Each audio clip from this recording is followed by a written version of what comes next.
Buen día, soy el suboficial mayor cadete Larsen, integrante de la revista Rumbos Aeronáuticos de la Escuela de Aviación Militar. Continuamos con el ciclo de conferencias y entrevistas Sentir Malvinas, ayer, hoy y siempre, un proyecto de la Escuela de Aviación Militar dentro del marco de la Universidad de la Defensa Nacional. En el día de hoy entrevistaremos al mayor retirado veterano de la Guerra de Malvinas, Carlos Alberto Díaz, que perteneció al escuadrón IA-58 Pucará durante el conflicto del Atlántico Sur. Bueno, buenas tardes, señor. Queremos agradecerle su presencia y que haya accedido a contarnos un poco su experiencia en el conflicto. Para nosotros es muy enriquecedor, así que en nombre de todos los cadetes y en particular de la revista le queremos agradecer. Bueno, yo les agradezco a ustedes la oportunidad que me dan para hablar un poco de mí y los felicito por la iniciativa que están teniendo de conseguir los testimonios de veteranos de guerra. Bueno, muchas gracias. Para empezar, vamos a preguntarle de qué ciudad es oriundo y cómo surgió su vocación militar. Bueno, yo soy oriundo de San Francisco, provincia de Córdoba, y mi vocación militar es más una casualidad porque yo quería ser ingeniero. Soy de una ciudad pequeña, mi padre vendía vino, gracias a Dios mis padres me dieron la oportunidad de una muy buena educación y quería ser ingeniero, pero también quería ser piloto. Y tuve la oportunidad de ir a la escuela de aviación a preguntar cómo, porque yo nunca había volado. Entonces entendí que podría llegar a ser algo muy impactante porque ver volar aviones me tocaba el corazón. Entonces intenté ingresar a la escuela de aviación, que logré en el año 1976. ¿Qué recuerda de aquellos años en la escuela? Fue un cambio bastante importante en mi vida porque yo venía de un pueblo pequeño, un secundario muy, muy feliz, y incorporarme a la Fuerza Aérea donde toda mi forma de vida cambió, donde se me preparaba para ser militar, fue un cambio importante. Que lo tomé con tranquilidad, pero fue un cambio importante y un trabajo duro para poder lograr los estándares que me exigía la Fuerza Aérea. En cuanto al tema Malvinas, ¿era algo que estaba en boga en el momento en la escuela o anteriormente en su ciudad, o no era?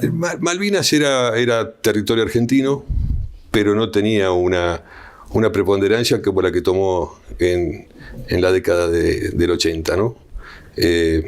Obviamente que nosotros consideramos a las islas como parte de nuestro territorio, pero no tenía la importancia que se le dio a partir del año 82. Desde que ingresó a la escuela, ¿cómo fue su camino hasta que logró convertirse en un aviador militar? Bueno, como ya lo dije, pasé 4 años, los primeros años fueron intensos y después nos divertíamos mucho. Independientemente de nuestra preparación, nuestras exigencias académicas y nuestras exigencias de instrucción militar, nos divertíamos mucho y realmente el grupo con el que ingresé en el año 76 fue maravilloso porque son todos amigos y hermanos. ¿Qué sistema de aero voló hasta llegar? Bueno, yo ingresé, hice el CAM con Mentor B-45 y Morán Sunier. Tiene una particularidad, mi promoción hizo mitad del CAM de cadete en cuarto año y mitad del CAM en el primer semestre de alféreces. Eso fue un cambio que tuvo la Escuela de Aviación, donde a partir de ese momento el CAM se hacía en cuarto año. Una vez egresado me tocó con una gran suerte ir a Reconquista a volar el IA-58 Pucará, donde me desarrollé como etapa 2, etapa 3, y alumno etapa 2 y etapa 3, hasta la época del conflicto. ¿Por dónde llega el año 1982? ¿Y usted cómo se entera, en qué circunstancias se entera de la noticia de que yo me encontraba haciendo vuelo por instrumento nocturno en Resistencia. Y me llama el controlador de torre de Resistencia y me dice que debía volver inmediatamente a Reconquista. Uno empieza a repasar las cosas que hizo bien y que hizo mal. Pero en realidad tenía que volver inmediatamente porque había sido el inicio del conflicto del Atlántico Sur. ¿Y su primera reacción cuál fue? Bueno, fue de alegría. Obviamente que yo me sentí partícipe inmediatamente. Tal es así que el escuadrón Pucará en principios de abril despliega una parte a Santa Cruz y otra parte a Malvinas. A mí me toca ir a Santa Cruz, donde permanecí en la base aérea militar Santa Cruz hasta mediados de mayo. Mediados de mayo, el día 15 de mayo, a las 10 de la mañana nos dicen que tenían que desplegar una escuadrilla a Darwin, a la base aérea militar Darwin. Y el motivo era que una de las escuadrillas que había estado desplegada en la isla Borbón, en la base Calderón, había sido destruida por comandos ingleses. Entonces teníamos que ir en reemplazo. Así que preparamos el vuelo, hicimos el briefing. El jefe de escuadrón que estaba en la base aérea militar de Santa Cruz se autodesignó jefe de escuadrilla, que era el vicecomodoro Saúl Costa, que tengo un gran recuerdo de él.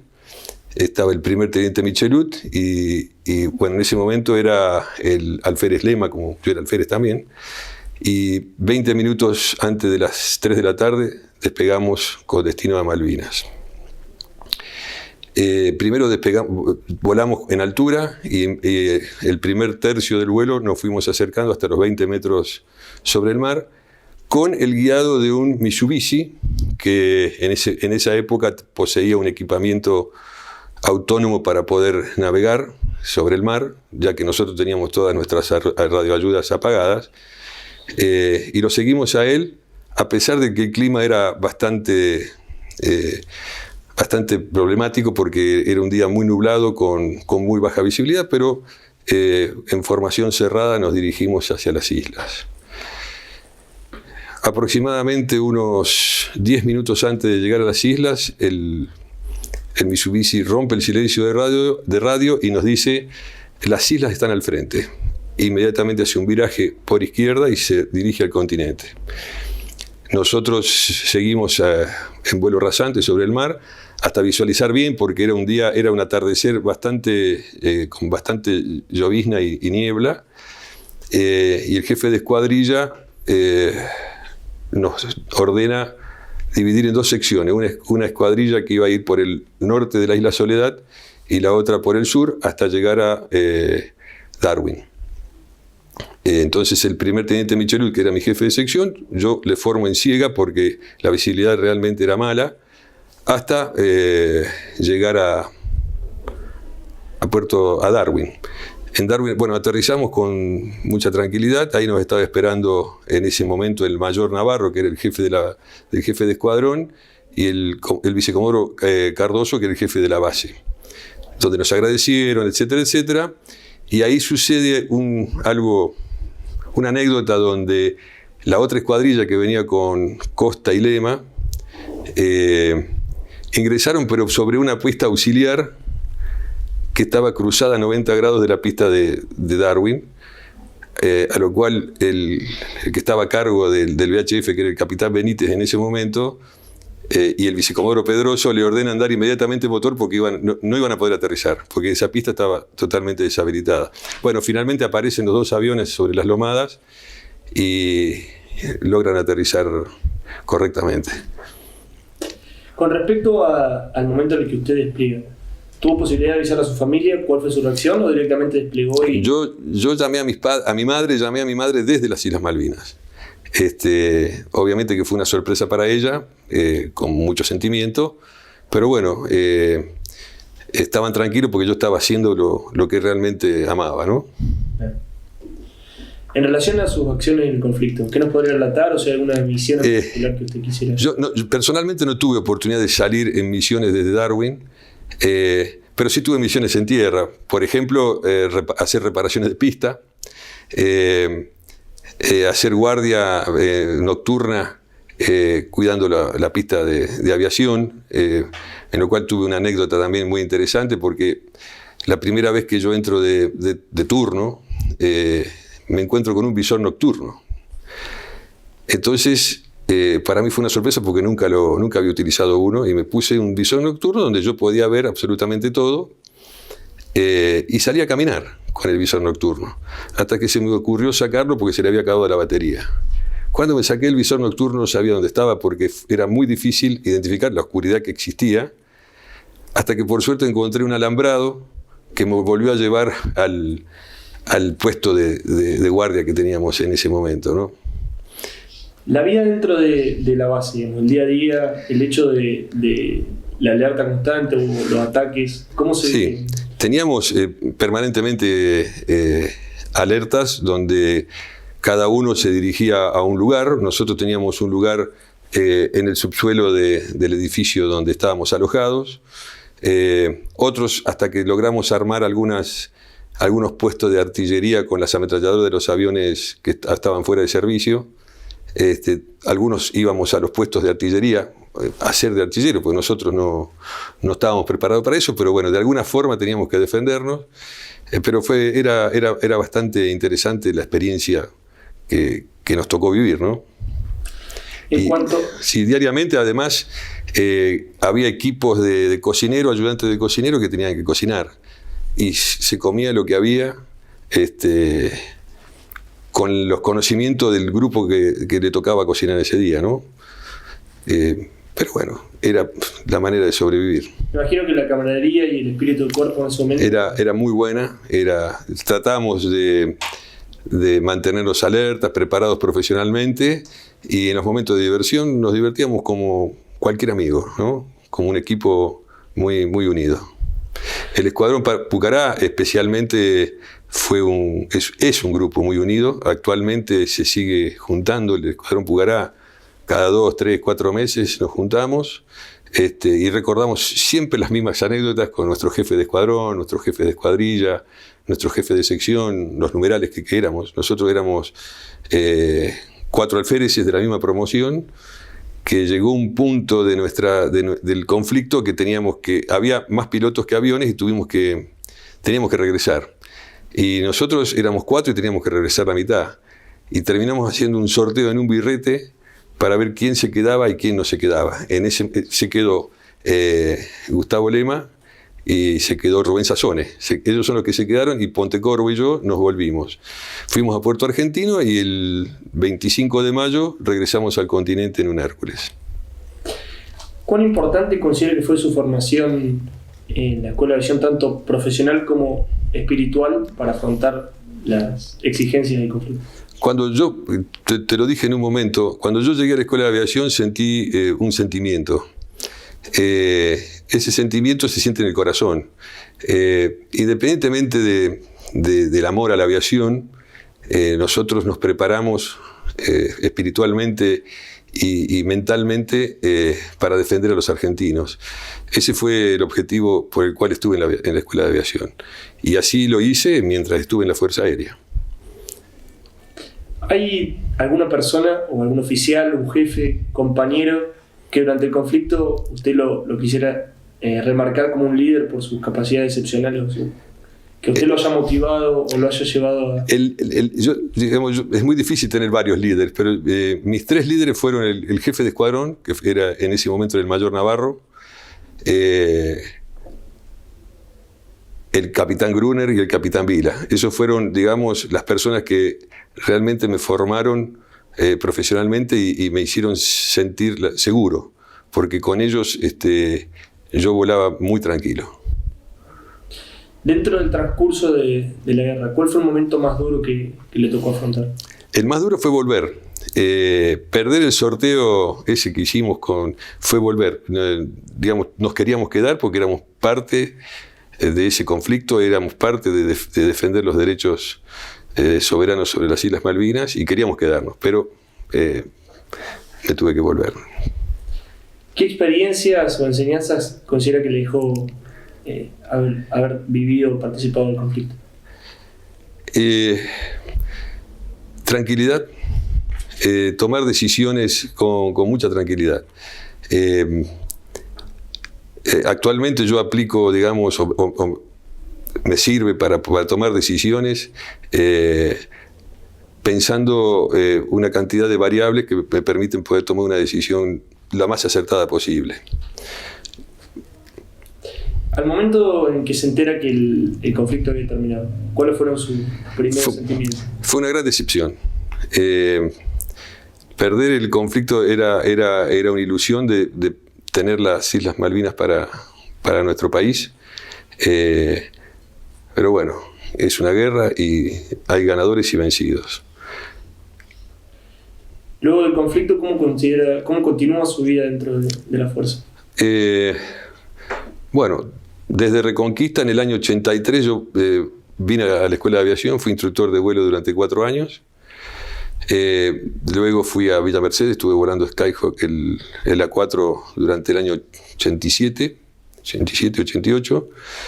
Y después fui a la Segunda Brigada Aérea, donde volé Guaraní y Learjet. Y de capitán tuve que venir a hacer la Escuela de Guerra, donde después de la Escuela de Guerra tuve la oportunidad de volar los Boeing 707, hasta mi retiro.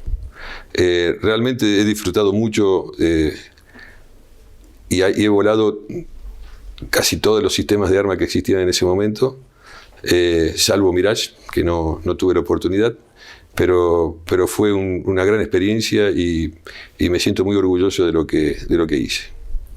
¿Personalmente le afectó el proceso de desmalvinización, que se haya ocultado el conflicto, que no se haya reconocido públicamente, digamos, el accionar de todos ustedes en la guerra? Sí, a todos nos afecta.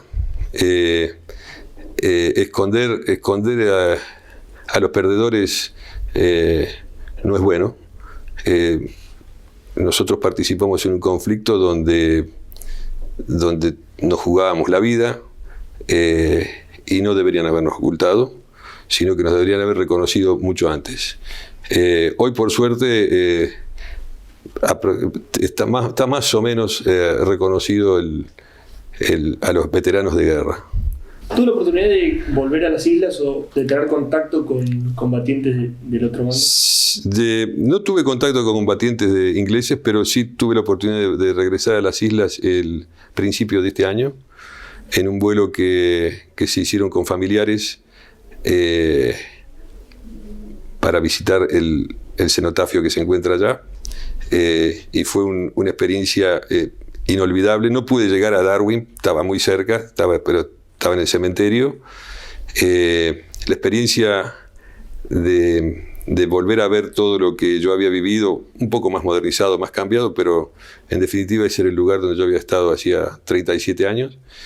Y fue muy desgarrador ver a los familiares ir corriendo a las tumbas de sus hijos, novios, maridos, a llorar, ¿no? Fue un momento muy, muy duro, pero importante para ellos. ¿Considera que los ingleses en algún momento van a devolver las islas por los medios diplomáticos? Yo creo que si inteligentemente y diplomáticamente la Argentina apuesta a recuperarlas, lo puede llegar a hacer. No creo que sea en el corto plazo, pero la podemos recuperar.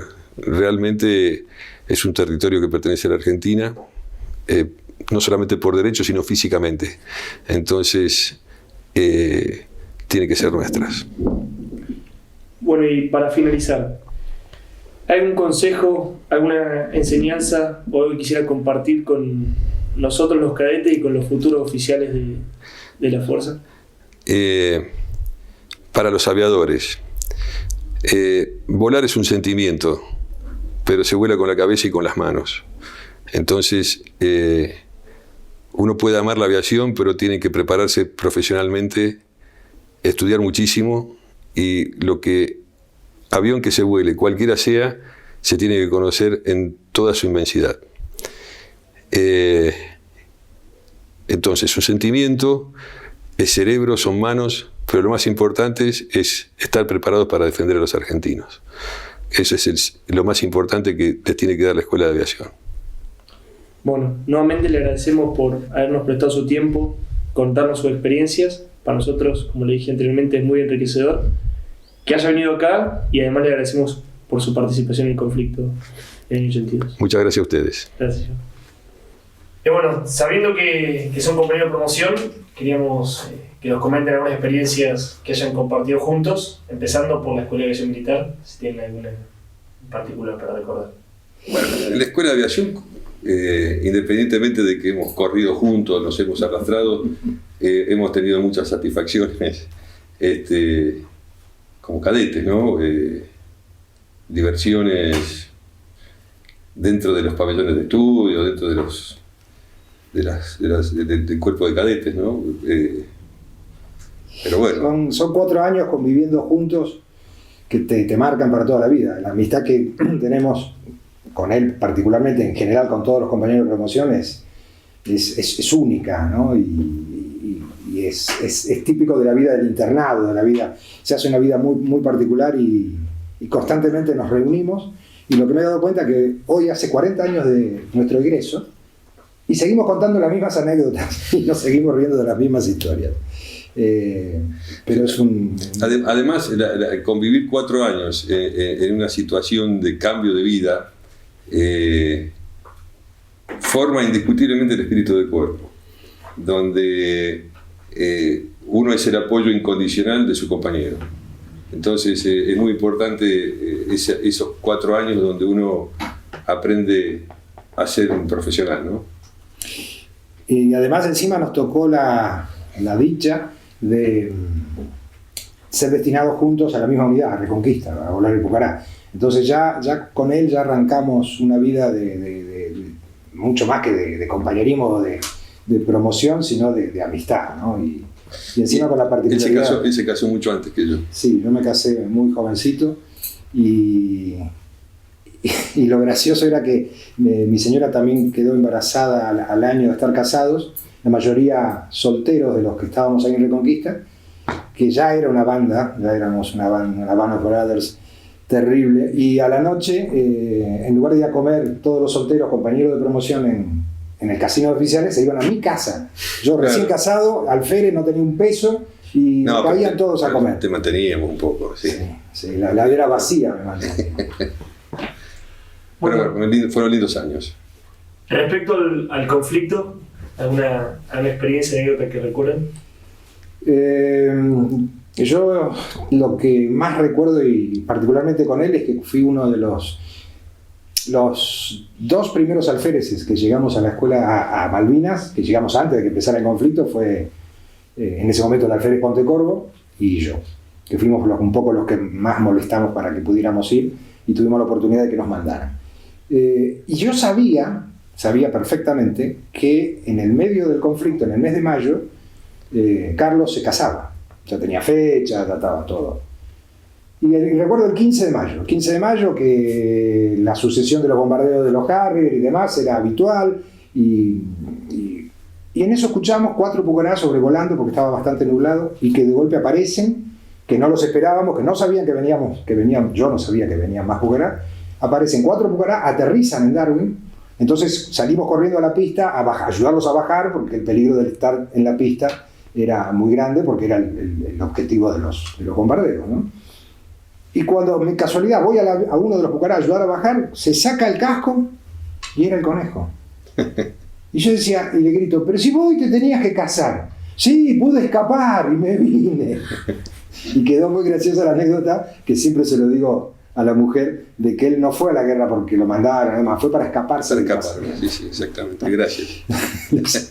Así que esa es la primera anécdota. Bueno, y otra anécdota linda, independientemente de lo que eran las misiones y todo, el día que había que evacuar medio escuadrón, porque eran muchos oficiales, muchos pilotos y pocos aviones, entonces nos dan la orden de que la mitad de los alféreces teníamos que irnos. Entonces no tuvimos mejor idea que agarrar el birrete de Cabezón, que era el que poner nuestros nombres en un papelito y sortearlos. Y bueno, a mí, digamos, muy interiormente no me gustó la decisión, pero salí sorteado y tenía que quedarme. Entonces se quedó él con Gustavo Lema, y Pontecorvo y yo fuimos evacuados a Puerto Argentino y después volvimos en un Hércules al continente. Claro, la idea de esos dos alféreces que llegaron el 15 de mayo, porque llegó él, era como el relevo, teóricamente, de los dos que hacían más tiempo que estábamos. Pero a mí, o no recuerdo, nos agarró ese ataque de patriota que uno después se arrepiente y dijimos, no, en lugar de que sean el relevo, vamos a tirarlo a suerte. Pusimos los 4 nombres en un birrete, en el mío, sacamos los 2 papelitos y bueno, y sucedió lo que sucedió, de lo cual no me arrepiento porque viví una experiencia terrible, quizás la más dolorosa fue haber vivido la rendición, ¿no es cierto? Eso es terrible, pero bueno, estábamos ahí porque queríamos, nadie nos había obligado a ir y nos sentíamos muy orgullosos de que 4 pilotos de Pucará tan jóvenes estuviéramos ahí codo a codo con los instructores, con los más viejos, ¿no? Que tratando de no fallarles a los más viejos, que eran los que nos estaban dando el ejemplo. Y eran nuestros líderes. Por eso yo lo expliqué en la otra entrevista. Esos líderes nos marcaron para toda la vida. Para nosotros fue una guía profesional a lo largo de toda nuestra carrera. Mientras estuvimos. Yo me fui antes, pero bueno, aún hoy me sirve para tomar algunas decisiones. Obviamente que con esto de las redes sociales y de los grupos de WhatsApp, tenemos uno que es al que realmente más atiendo, que es el grupo de los pucareros malvineros, ¿no? Que somos los que estuvimos. Y seguimos en una comunión, en una comunidad y en una comunión, y cuando de golpe por ahí nos escribe, que no escribe mucho porque es el más viejito, hoy viejito, en aquel momento era mayor, jefe de escuadrón, el Toto Navarro, que lo habrán sentido nombrar por el tema del casco que pudo recuperar y demás. Y cuando él escribe, siguen siendo para nosotros palabras mágicas, o sea, es la palabra viene Toto Navarro, Dios, Maradona, mamá, ¿no? El orden de prioridades. El Nahuel y el Bagre, ¿no? Y los 2 grandes capitanes que tuvimos, que fueron Vila y Gruner, que hoy viven y que estamos constantemente pendientes de lo que ellos piden y necesitan, fueron realmente nuestros ejemplos, y por eso no podíamos fallar, porque si ellos estaban al pie del cañón y eran los más viejos como los más jóvenes, no íbamos a hacer lo que teníamos que hacer. Estábamos muy compenetrados. Fueron un gran ejemplo para nosotros, por eso los seguíamos como nuestros líderes, ¿no? ¿Alguna otra anécdota en particular? O si no, estando ya, debe haber sido, no sé, el 20 de mayo, el 18, después que ellos llegaron, nuestros queridos amigos ingleses tenían la sana costumbre de tirar las bombas al mediodía. Yo no sé si lo hacían para jorobarnos el almuerzo o qué, o 3 de la mañana pasaba un Harrier muy alto, no le podía tirar la artillería, y lanzaba 2 o 3 bengalas que iluminaban todo, y ahí nosotros decíamos, listo, acá se viene la caballería y no queda nadie. Y no, nada, pero ya uno no se dormía nunca más, y realmente la acción psicológica era muy buena. Entonces, la anécdota respecto de eso es que estábamos el primer día almorzando o comiendo lo que podíamos comer, y alarma roja, los Harrier, largábamos la comida, nos metíamos en las trincheras que habíamos hecho, nada, no pasaba nada. Al segundo día lo mismo, al tercer y al cuarto día ya íbamos con la comida, nos sentábamos y decíamos, si cae una bomba, que caiga. Y me acuerdo que yo me sentaba siempre al lado de él y mirábamos para arriba más y sigamos comiendo, porque y realmente era todo acción psicológica, nunca pasó nada, al menos en esos horarios. En otros horarios le enseñé a jugar al backgammon.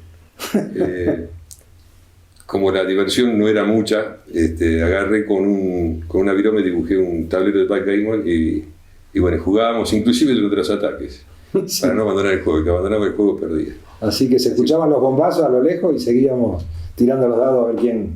Sí, uno no quiere perder ni en el medio de una guerra.